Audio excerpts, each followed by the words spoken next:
Welcome, everybody, to South by Southwest Future of Food. This is an incredible panel that we have curated for you all today. It's on food justice. And while we're going to get into a really dynamic discussion, the subject matter is really jarring, and we need to recognize that for what it is. We know that climate change is the greatest threat to human and planetary health. The world will be affected, but some communities more than others, especially those that are particularly vulnerable to direct impacts of climate change and its indirect impacts like food insecurity, are going to be even more susceptible. In the US, our current food system already leaves many Americans undernourished and unhealthy. These Americans tend to be those most historically disenfranchised, communities of color, leaving them, as we see worldwide, more vulnerable to the impacts of climate change. So we know that we have to mobilize. We need to address the climate crisis, and we need to respond to failures in infrastructure, justice, and resources, and put an end to these structural inequalities that exist. The incredible panel of experts we have curated today are actively doing just that. We'll be discussing themes of environmental racism, climate justice, and food sovereignty, and most importantly, the solutions to mitigate the climate crisis and how to build justice into our food systems. I'm really excited to be your moderator today.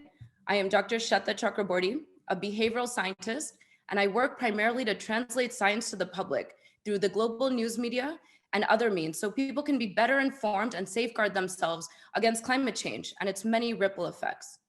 I advise science and technology policy in the US and abroad and serve as the US representative for We Don't Have Time, the world's largest climate action social network.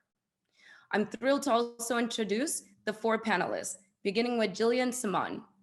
Jillian is the Director of Food and Environment at earthday.org, where she focuses on addressing the impact of animal and industrial agriculture, what it does to the planet. She's an advocate for human and planetary health and is focused on solutions like plant-based diets, regenerative agriculture, and sustainability. Previously, she served as Chief of Staff of Civil Rights for the United States Department of Agriculture and also serves on the board of Fair Trade America. Next, we have Tamara Toles O'Loughlin. Tamara is an environmental advocate focused on people and planet. Her niche in environmental work is developing capacity building programs and creating multimedia campaigns to dismantle privilege and increase opportunities for vulnerable populations to access health, air, clean energy, and toxic-free economy at the local, regional, and national level. Tamara is the former North America director for 350.org, and its sister organization, 350 Action. She is co-chair of the Green Leadership Trust. She serves on the advisory board of Climate Power 2020. She's a member of Politico Sustainability Forum, and this is just a sampling of her many roles and activities. Erick Castro is a plant-based food blogger from New York City who has been executing marketing strategies on Instagram for over 7 years. He created How to Be Vegan in the Hood, to help people eat plant-based diet without killing their pockets. He's now a part of Effect Partners working on a bigger mission with Eat Plantega, adding plant-based food to bodegas across all of New York City. And finally, we have Turrow-Paul. She is the author of the book, Hungry, Avocado Toast, Instagram Influencers, and Our Search for Connection and Meaning. She's a globally recognized thought leader who focuses on the intersection of food culture, the digital age, and human well-being. She explores the why behind today's biggest food and lifestyle trends and uses empirical research to advise Fortune 500 companies, startups, independent entrepreneurs, you name it, on how to connect with and better serve people in the digital age, particularly targeting millennials and Gen Z. There's so much more to share about these panelists, but in the interest of time and really to count for the ease to which you can just Google them and connect and follow across all of their social media, we're going to simply get into the conversation and get diving into their insights and expertise. So with that, let's kick this off. Let's start at the macro level. Jillian, first question is to you.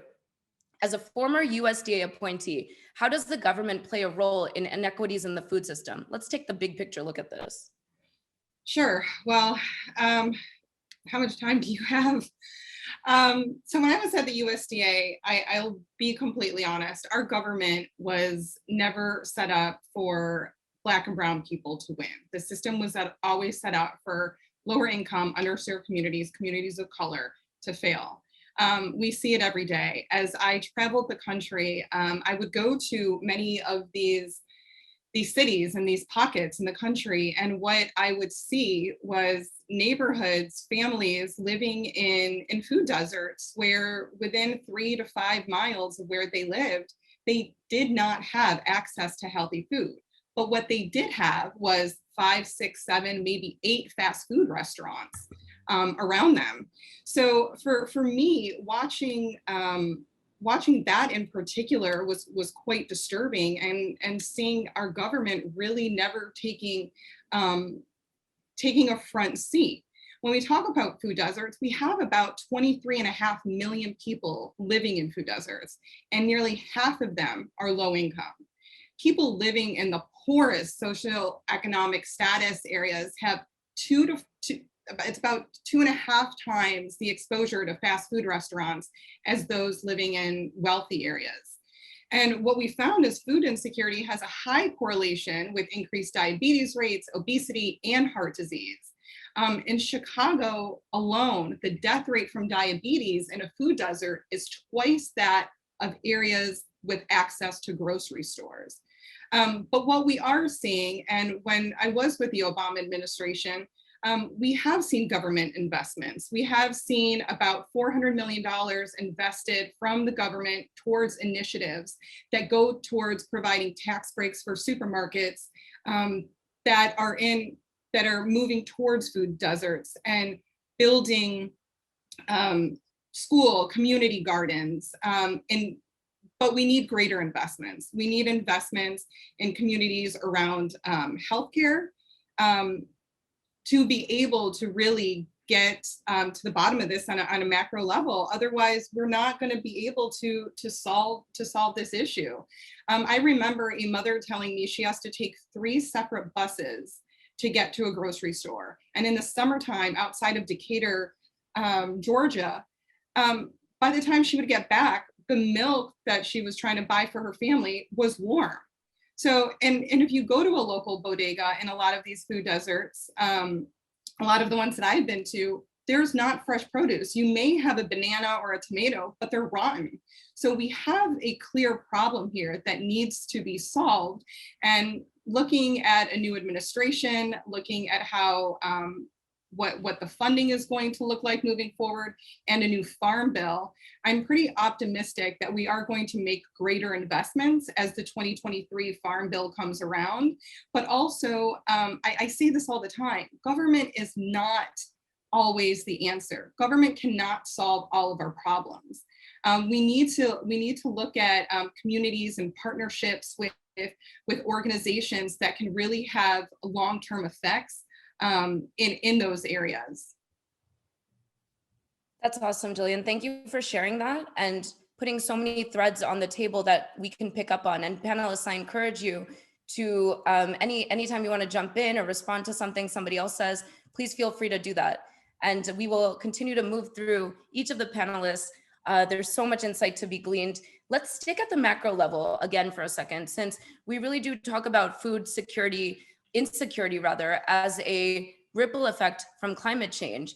And so, Tamara, you've worked broadly on environmental issues and environmental justice specifically. You've been an advocate throughout your career for the climate justice movement. So can you tell us a little bit what the relationship is between environmental justice and food justice? I think that's an intersectionality that could be better understood from your point of view.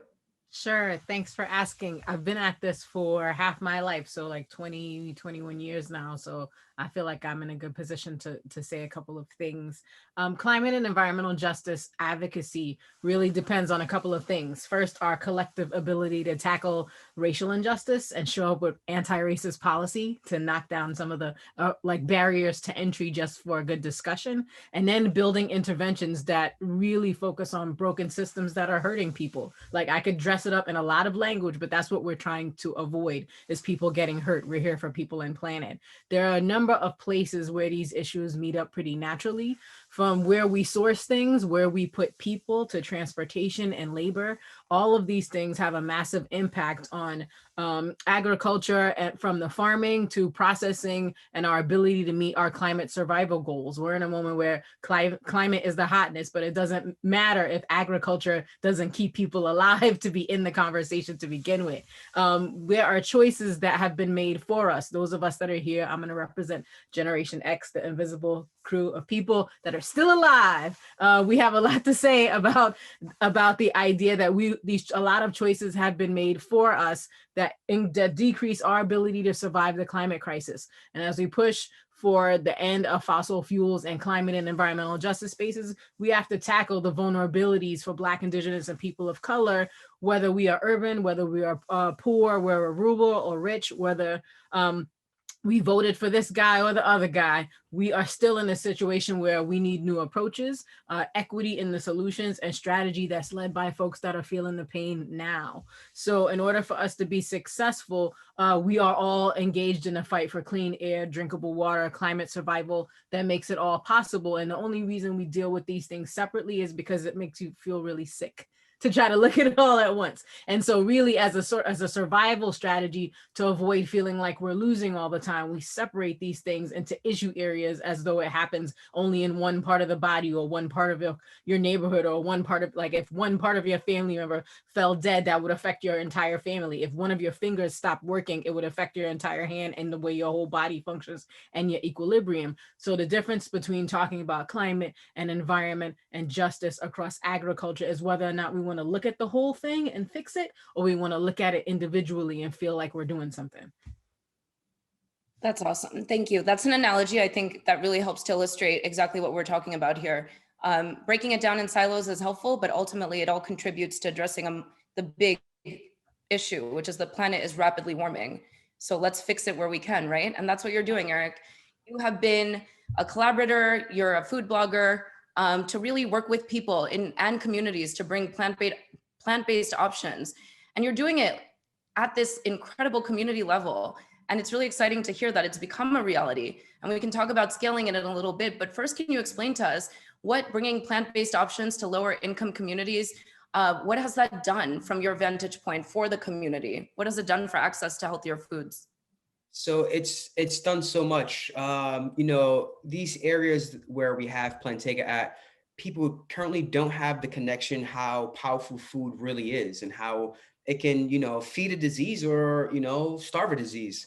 And as a New Yorker, we're always on the go. It's never about let's make sure I eat the healthiest thing today. It's about let's make sure I have something in my stomach for the day to get through the day. So providing that access is super important. Jumping on the trains, being late for meetings, all these things where it's a million miles per hour. So, food plays a huge role with mental health. And 2020 was a hard year for all of us, but low income areas really had it the worst. And if you were plant-based in these areas, it was nearly almost impossible to continue eating this way. All the restaurants being closed, supermarkets having lines, and these supermarkets with healthier plant-based options are so far from you that it was nearly impossible. So, we're changing the habits, we're changing, the access to have these things at these bodegas where you can go in there and grab your plant-based sandwich and still make it to work on time. You can, you don't have time to go to a supermarket that's 2 or 3 miles from you. Right off the train, you can grab your plant-based mayo, cheese, things in that nature. So it's super important, and I feel like these communities are really striving for change. The bodega owners would love to help the community like they have been for the past 20 years. So it's a win-win for everyone, just one step at a time, really taking care of each other. That's awesome. Can't wait to hear about what your thoughts are on being able to spread this, wider outside the community and seeing, that's the point, we're sharing ideas, we're scaling solutions. All right, on that, let's talk a little bit about how is it that democratizing sustainable eating can actually lead to health equity, because ultimately that's what we're looking to do, right? We're trying to restore justice in food and environment more broadly. So one wouldn't necessarily make the connection that, having this more sustainable, these options available to people can do that. But give us the reason for that from your point of view. This is for me, yes? Eve, sorry, to Eve. Yeah. the beauty of being in the virtual setting and not having eye-to-eye contact, right? Right. So this is all, I mean, it's a great conversation so far, and I just kind of want to bring it back to something that's really important to focus in on, which is the fact that food is the greatest lever we have for bettering human and planetary health. And right now, our food system is the cause for so many ills, both as it relates to human health issues like obesity, diabetes, heart disease, as well as environmental problems, right? I mean, just the agriculture sector alone is estimated to be the instigator of 25 to 33% was the latest data that I saw of greenhouse gas emissions in the United States specifically. But we have this really fabulous, delicious, beautiful tool to use, which is eat really great food.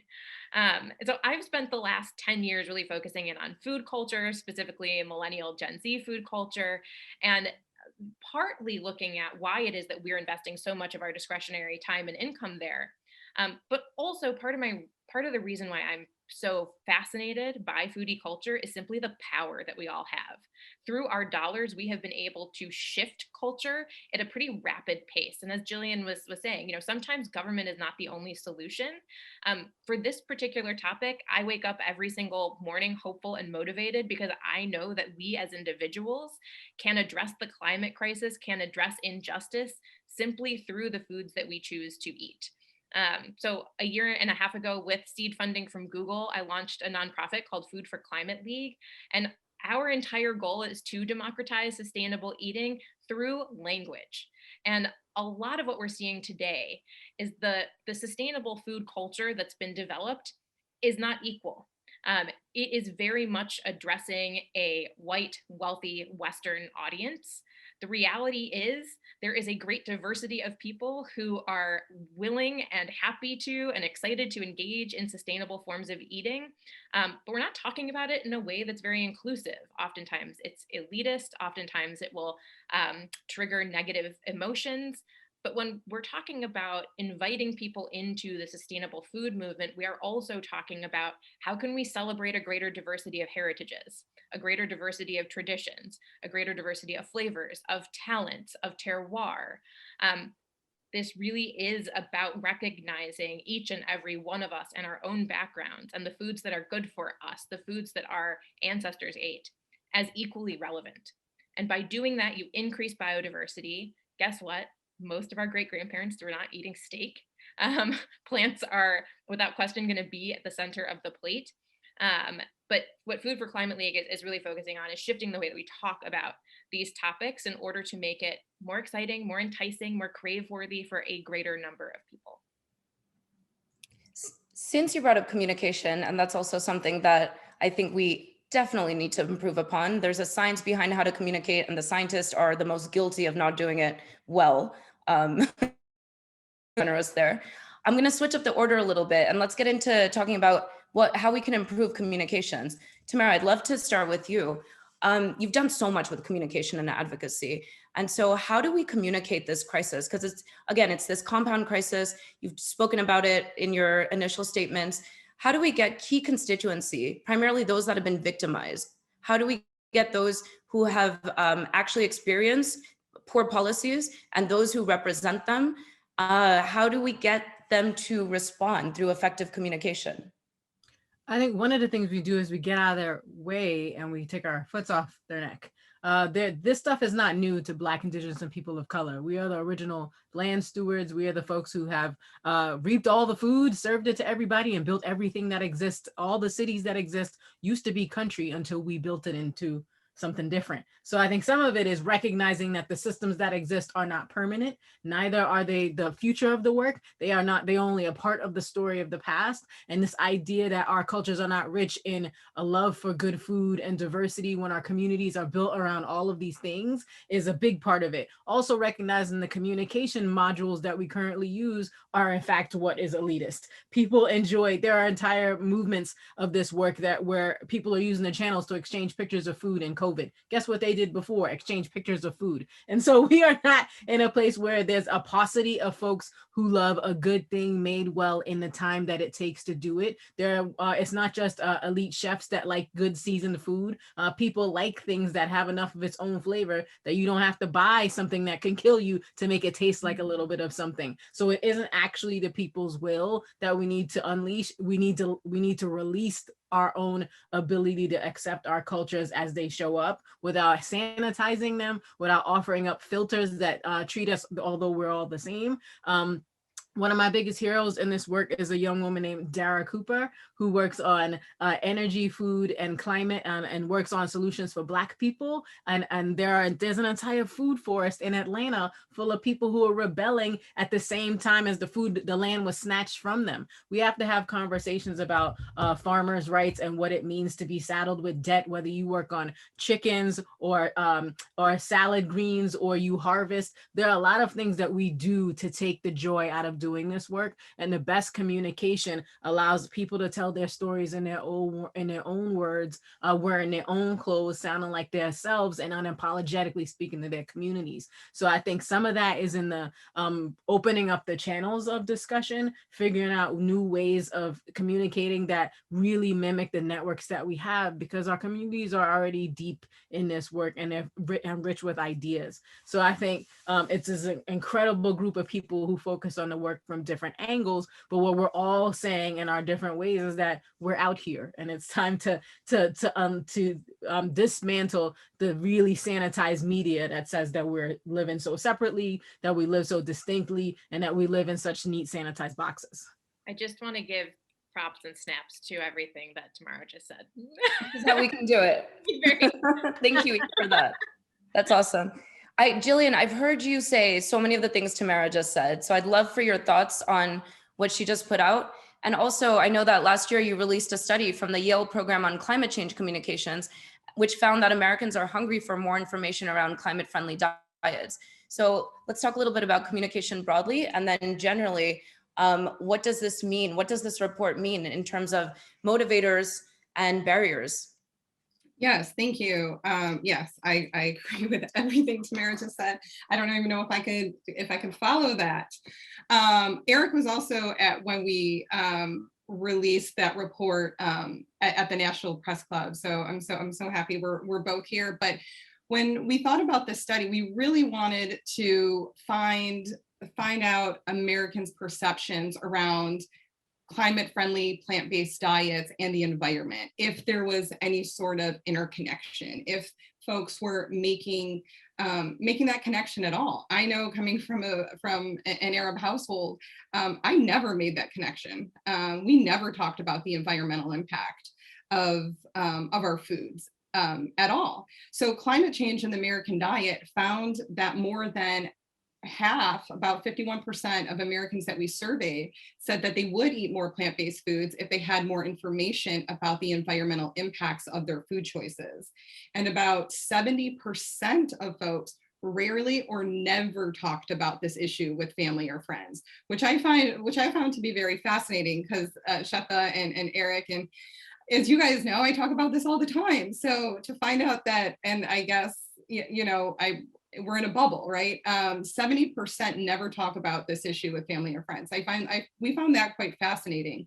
But we did find that Americans are hungry for more information. However, cost, taste, convenience, they were all motivators or barriers to purchasing or eating plant-based foods. And this is where, I think when we talk about barriers, especially costs and convenience, it's great that Eat Plantega is really taken on a role to allow that accessibility to be able to do that. About half of Americans, 49%, I believe it was, think that a meal with a plant-based main course is more expensive than a meat-based main course, which I found to be, that to me was the most shocking statistic, because to think that you could have a plant-based main course that's more expensive than meat, I kind of found that hard to grapple with. And more than half of Americans said that it costs too much to buy plant-based foods. And that was the perceptions that we were seeing. A lot of folks just, it was really about the cost and the accessibility, and not so much, they wouldn't try it. Which was great. If you know there are people that want to try more plant-based options, I think we're on the right track. But it's how do we get that out to the public? Also, what we did see is lower income Americans are more likely the middle and high income Americans. They lack the access to grocery stores. So what we did see is that the households that were earning less than $50,000 really lack access. It is about 22% to those of higher income, which was at about 9%. So, I mean, there's obviously a huge discrepancy in how, in our neighborhoods, in the accessibility front. And that's where, you know, Erick, you've been able to come in and really be able to hone in on that exactly. I know when we did that launch, Food Navigator had interviewed me about the price, and I had gone to them and said the products like Just and others were too expensive. No one's going to buy a bottle, especially in low income areas, bottles of you know, it was their eggs, but they're made from mung beans that were $7.99. No, you know, most families, a lot of the families in these neighborhoods are on SNAP, the Supplemental Nutrition Assistance Program, and they're not going to spend $8 on that. So they have now, you know, the MSRP price is now down to $4.99, but being able to have these products in demand, have R&D funding for these through government programs is what we're seeing now. And being able to have access to these products now, we're showing a true trajectory of where the plant-based movement is going and accessibility. And I'd love, Erick, for you to really talk about what you've done at Plantega and bringing down the food cost for those products. Go for it, Erick. Would love your input. Yeah, I love this panel is amazing. I'm just blown away. I just wanted to say that. And now that I think of it, that was Jillian, that was one of my first panels was last year with you. And that was actually one of the first times I was on a farm. So being a New Yorker in the city, we don't have that connection with farms or animals. The only animals we get to see are like pigeons, rats, and cockroaches. That's all we get. So, you know, when you go to supermarkets, you see the eggs with the farm and the bright sunlight. So everyone really thinks that, you know, the animals are being treated the right way. Everything's clean. Everything's, organic this, organic that. So, you know, you can really be tricked to think that this is the proper way to live. These options are the healthy options for you to have. And I haven't been to, first time I've ever been on a farm, I was 30 years old.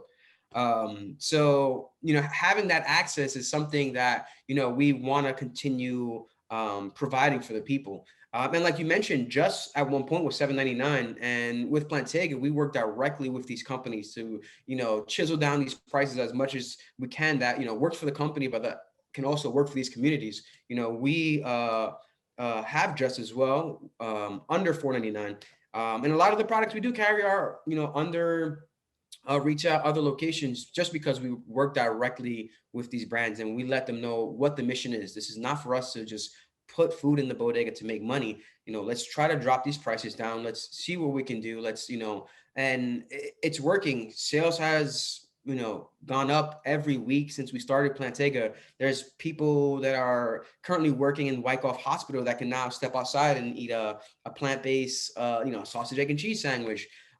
We try not to tell people, don't eat a cheeseburger, eat a cucumber. We just find the healthier alternative that's, you know, better for the planet, better for us.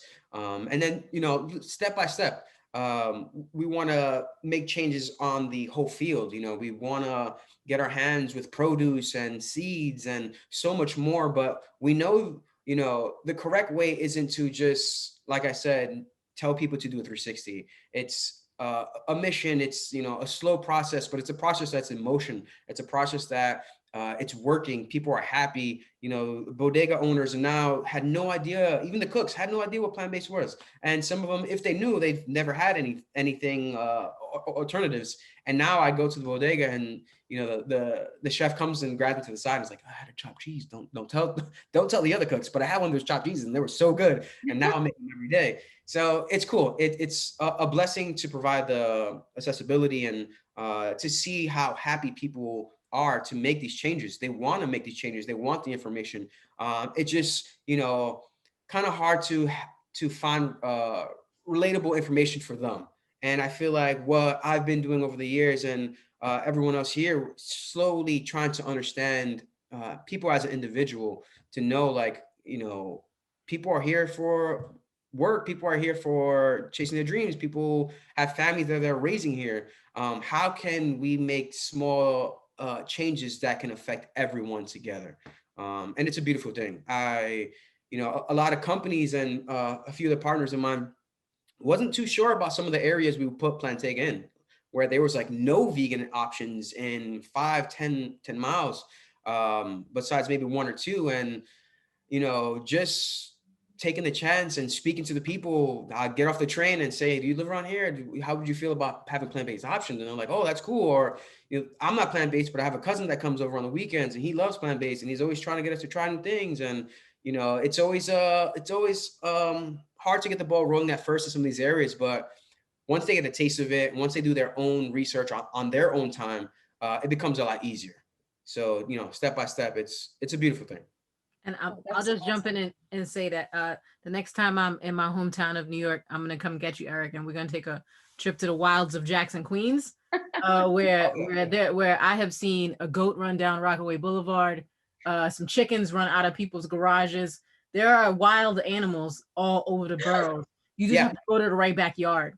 But, you know, we'll work it out offline. Yeah, sure. I grew up on Rockaway. I've witnessed so. I may have been the person who was calling 911 laughing on the ground, like, there's a goat going down the highway, y'all might want to get it. And they were like, is this a prank? I was like, I wish it was. I'm not getting that goat. I'm not running on the Belt Parkway for that. So just want to say that, like, it just depends on the street you're on. That's New York. Concrete jungle, that is New York. Yes. No, you hit the nail on the head, right? We need to talk to people, get in their heads, understand what their mental models are. I'm not going to go down like a behavioral science rabbit hole, but you're applying the science. This is how understanding, most critical is understanding how people think, and then figuring out ways to communicate through existing networks, people that are trusted, people that are seen as authority figures. Once that change is made, then we can kind of see sustainable eating becoming one of these trends. And that's what you do, Eve, right? You're really into understanding these foodie trends, and how does sustainable eating become one? It doesn't maybe appeal to the masses yet, but it looks like Erick is really chipping away at it, again, at that community level. Can you bring this up? Talk to us a little bit about how this can become maybe a wider spread trend. Yeah. So, I mean, there's all these disparate threads, right, that kind of all weave together in this really beautiful way. So what causes something to be a trend? It's kind of a push and pull from two different ends. One is that companies need to feel like they're going to make money by creating products that are sustainable. And then people need to feel like those products are accessible and relevant to their lives. And so at Food for Climate League, we're really working on both. You know, I'm taking my expertise in food trends. We have other people working on the human behavior side, nutrition, all of that good stuff, and communications to try to crack this nut. But we are, you know, years ago, I remember I was sitting in a meeting at a very large CPG company, and I was talking to them about how to make one of their frozen products organic and plant-based. And they're talking about pricing, and I was like, so how are you going to bring down the price for, you know, the individuals who buy this product who are on SNAP? And for this particular brand, it was like 50% of their consumer base is on SNAP. And this person looked at me and said, well, poor people don't want to eat organic. I was like, well, who's telling you that? Are you basing that off of sales data? Because that would have to do with what's accessible to people, both physically and economically. That does not actually reflect what people want. We all want to thrive. We want to be healthy individuals. We want to feed our families well. And as Tamara was saying, like, if you're really talking about the foundations of agriculture and food culture in America, that is based on indigenous and Afro-Indigenous ways of farming and eating. And we're in this bizarro place right now where a couple weeks ago, I had a call with an indigenous farmer who told me that they are sending their indigenous crops to Europe because there isn't a marketplace for them in the United States, right? So we kind of have like this push and pull happening right now where if we can get more people jazzed and excited about eating these indigenous foods, it's going to put more carbon back into the soil. It's going to allow us to grow tastier and more nutrient dense foods. It's going to allow us to celebrate a greater diversity of chefs, of cultures, of terroirs. Terroir meaning like what grows specifically where you are that's special and unique that you can't get maybe even a few towns over. And so we really do, though, need to put this into a language that is accessible, because right now we talk about this using terms like regenerative, biodynamic, biodiverse, upcycled, and people are like, what the heck are you saying to me? We're not bringing it down to a level that feels like it's accessible. At the same time, there's amazing celebrity culture that's getting in on the plant-based food movement. And I'm really excited about the intersectional environmentalism movement that's gaining steam, especially through kind of the rise of Black Lives movement over the summer, plus the impact of COVID, really seems to have sparked an interest and fire in people, including influencer culture. I do think that we're at this pivotal moment. Like, what would it look like if we were rewarding our farmers for farming with more cover crops and then taking those cover crops and making them available for sale at the places where Erick also has his other plant-based options? Those are affordable, nutritious foods that are celebrating our indigenous farming practices that is also better for the planet. But right now, you can't get barley or lentils or chickpeas at the bodegas. Yet there are farmers who want to be compensated for growing those things. And it's the climate smart thing to do. So, you know, there's a lot of broken pieces, but the beautiful thing is there is a really set, clear solution that's good for all of us. So we just need to get there. Yeah, and I would just have to say we need to incentivize on what you just said about farmers. We have to incentivize farmers. I remember working in the organics program. We did incentivize some farmers for switching over, but we also have to remember that farmers, it takes 3 years to go from conventional to organic, right? So if you're asking farmers to switch, whether it's crop optimization, whether it's going from conventional to organic, a lot of the farmers, most of the farmers that can do that are mid-sized to large industrial farms, as opposed to small family farms, because they can't afford losing 3 years to do that. So I do think our system is quite broken, and we have to look at ways now, especially in this new administration moving forward, when we're talking about regenerative. I know that you kind of don't want to talk about it. Bad word. It's not a bad word. It's not. my grandpa just used to call it rotating some peanuts in between. Right. Exactly. I feel like we have a ton of fancy tools, but people are so excited about George Washington Carver. He did a lot of amazing things, and it wasn't all about peanuts, but the stuff about that was actually about peanuts would be life-changing, our whole way of working and living, and we wouldn't have a fossil fuel carbon emissions problem if we had just listened to some of it. So I do think the technical term, it might be regenerative solutions. The non-technical term is growing food you use. Right, and the thing is, this has been happening for years. Indigenous farmers, Black farmers, have been farming this way for centuries. However, over the years, what has happened in our farms, we've been tilling like crazy. We've been putting chemicals and fertilizers on we don't optimize our plants in the way that they should be. So yes, it is a new term, but it's a term that farmers have been doing this for years, and we just have to get back to the old ways of farming and really be able to incentivize small, mid-sized farms to be able for a better output.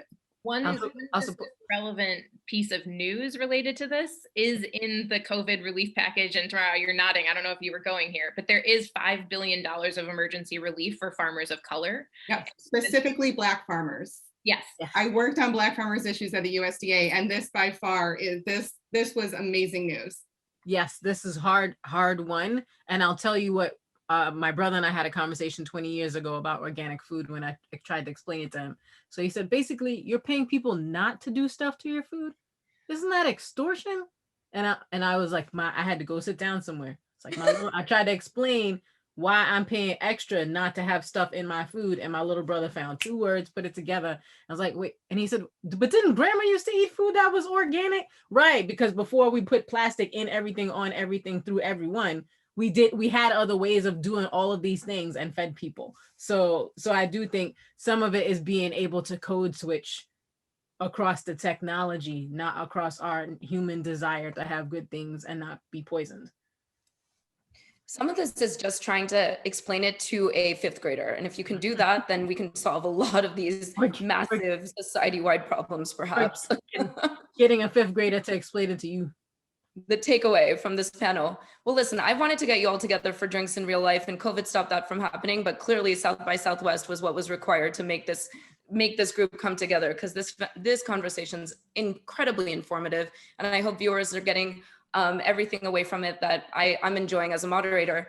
And would you believe it, time really flies when you're having fun. So we're kind of in the final stretch, and I really want to make sure that we get to solutions. Let's get solution oriented. Let's think about the future based on all of the information we put on the table. What does that mean? And Tamara, I actually want to start this off with you, because you have been solution oriented throughout your career.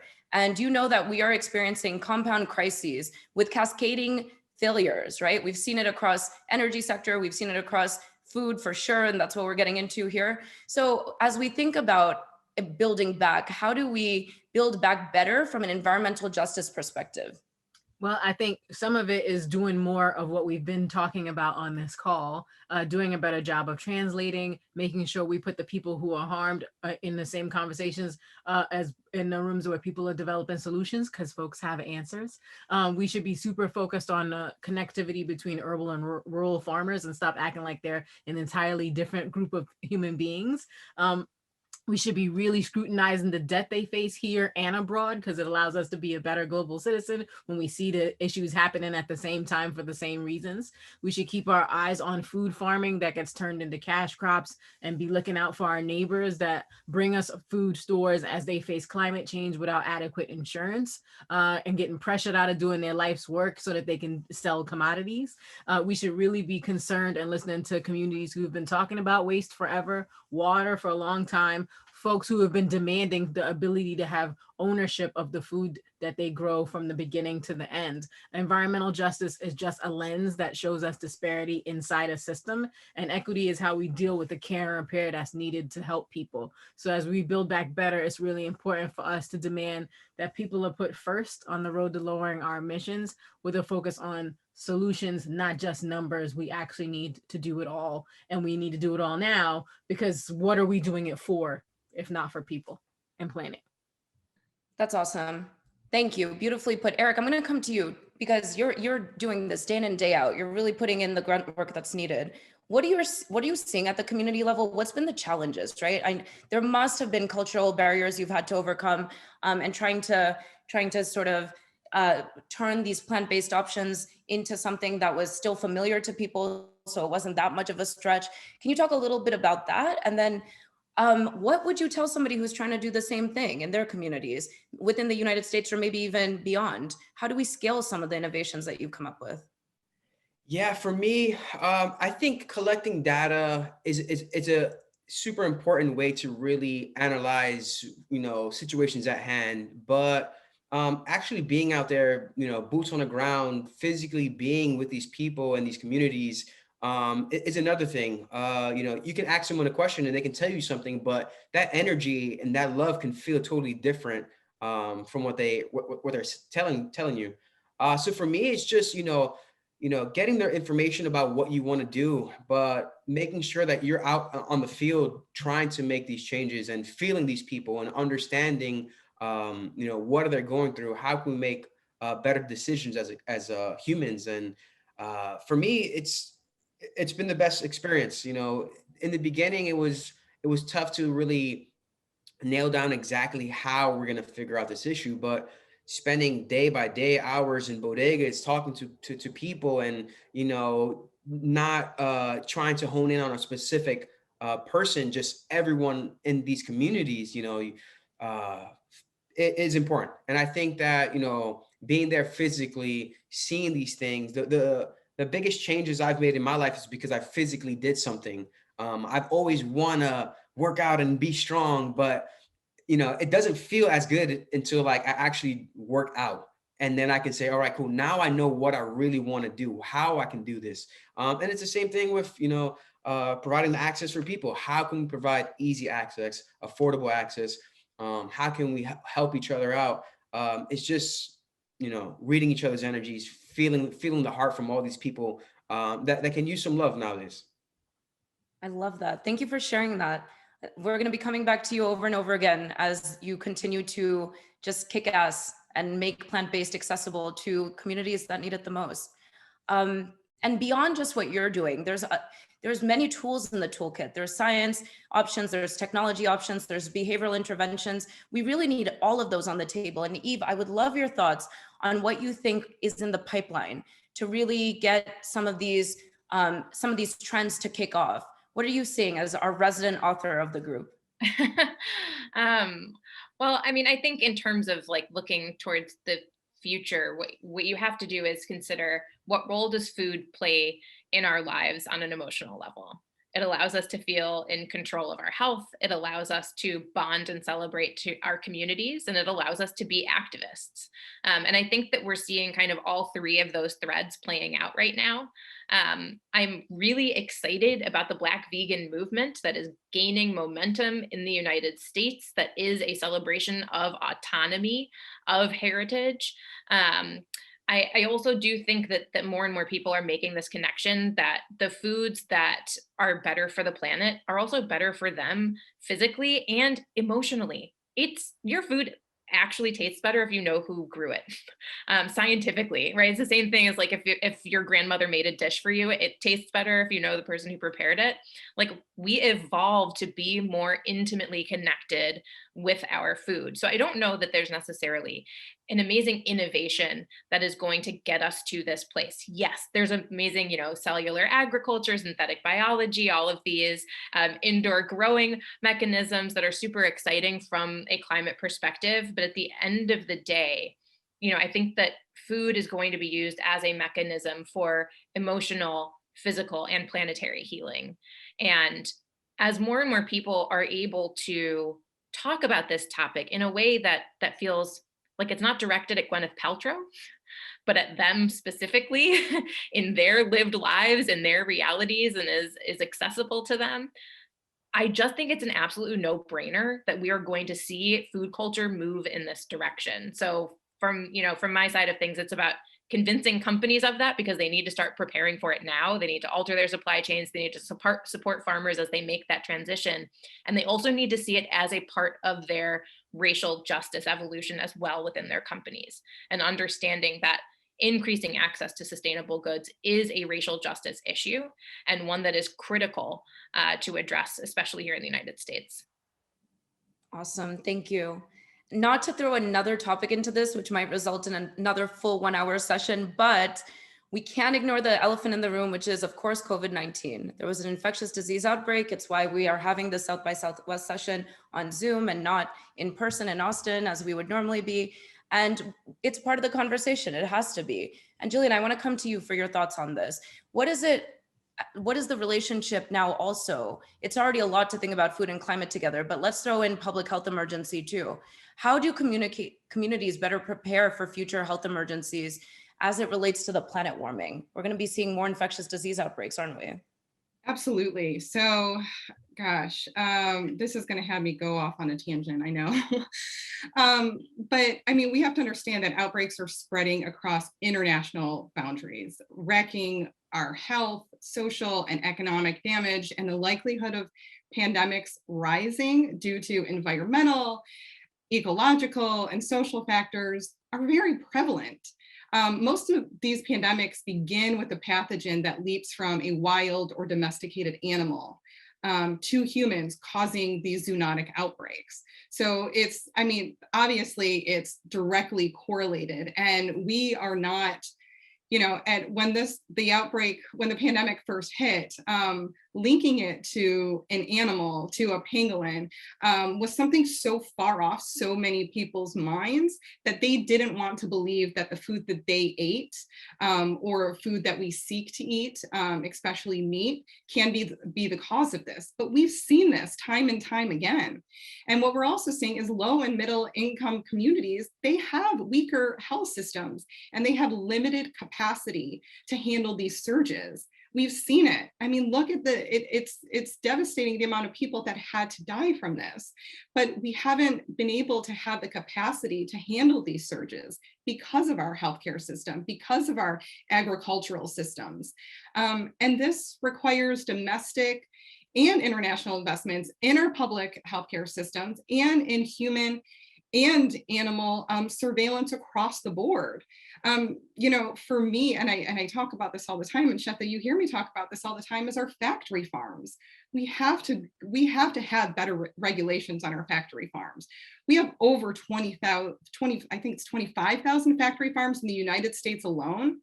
And the outputs of these factory farms, they just pose this grave environmental and public health risks through air and water pollution. And they account for some of the most egregious cruelties with having CAFOs, that, you know, confined animals. So if we don't address this, if we don't, you know, take a closer look at what we're eating, how we're eating, where we're getting our food from, how our food is being raised, this is not going to be the last pandemic. We are likely to have another pandemic in the next 1 to 3 years. And Shetta, you talk about this all the time. I think you know from human behavior more than anyone else, that we can expect another epidemic or pandemic to take place if we continue the way that we are. Yeah, I would say my contribution to this panel as a behavioral scientist is that we need to call the crisis what it is. And even there, we're not calling it what it really should be called, which is emergency. This is an emergency. And if we say that, we get people's attention. It's how we actually break through all of that noise and that really saturated information landscape that people are subjected to day in and day out. So that's okay. It's okay for people to be scared by the reality of the magnitude of the crisis that we are facing, because that gets their attention. But now, again, here's behavioral science 101. How do you get people to act? What we don't want is for people to be scared into being immobilized. We want people to have hope. We want to be positive. We want to be solution oriented. And so we started this panel talking about the climate crisis, the reality of what we're facing. We talked through all of the current realities, the challenges, the opportunities. And I want to end with what we know mobilizes people, which is positive, solution oriented, and really your feelings around hope. What is your hope for the future? What is the hope for the work you're doing and the action you've been taking and you've seen around you and through your networks? I would love your final thoughts from each of the panelists, because we know that that is really going to be what energizes and gears people up to take this conversation and integrate it into their decision making, and ultimately to act on some of the things that you incredible panelists have put forward today. So what would you put forward in with the context of we can solve this, we have hope for the future? Let's start with you, Erick. For me, it's just doing the right thing. For me, I try to circle that around every decision I make. The world is not for me, the world is for us.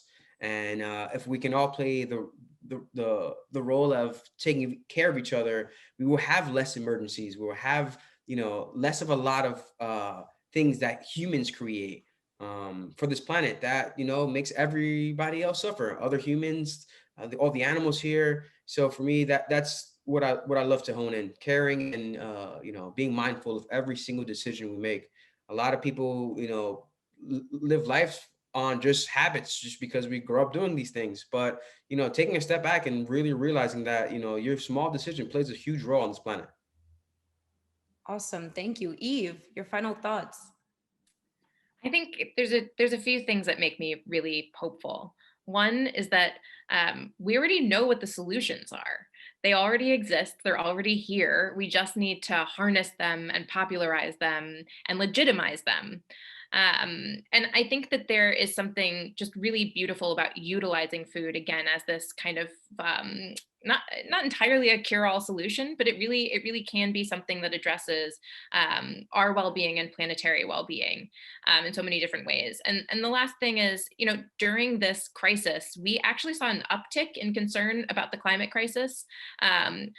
There were a lot of people I talked to at the beginning of last year who thought people were going to be too concerned about their own well-being. They're not going to care about the planet.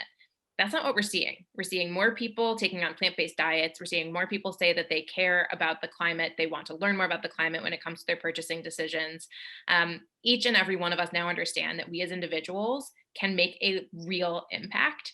And that's what gets me out of bed every morning. And seeing the faces like those that are on this call, knowing that we have amazing minds working on this topic, but it really is within the power of each and every one of us to make a decision at least 3 times a day with what it is that we eat.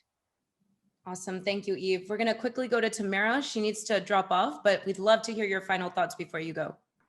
Sure. I'll say really quickly that this work needs everyone. If you're looking for someone who's smarter, taller, has better connects than you, we will not win. This is your work, and the faster you get in it, the more of us will get the momentum it takes to get out of it. So I'm super glad to be in this great conversation. Looking forward to getting back into it with the everyone we need to win. Awesome. Thanks, T. Jillian, to you for the final words. What is your hope for the future of food justice? My hope is that we have a food system that is inclusive. I've worked in this space for a long time. To be able to achieve an equitable food system is something that I just hope to see in my lifetime. I think we're on the way there. We're not there yet. But we also have to be very intentional about it as consumers. We have the power. You've said this. You said you have the power. We have the power every time we purchase something. I would love if we can connect the food that we're eating to the soil beneath our feet, to the farmer. Farmers' only mission in life is to feed the world. And we're taking part in that. And we have to be more mindful about the work that they do to feed us. So I feel like if we are more intentional, then we can make better choices for human and planetary health. So I'm looking for a more equitable food system that works for all of us. Yes, I love that. Thank you, Jillian, for bringing us to a close on such a beautiful note. Thank you to all the panelists. Thank you, Tamara. Thank you, Erick. Thank you, Eve and Jillian, for contributing your insights and expertise. And you do give us and the viewers hope that we will solve the future of food justice. Thank you all so much.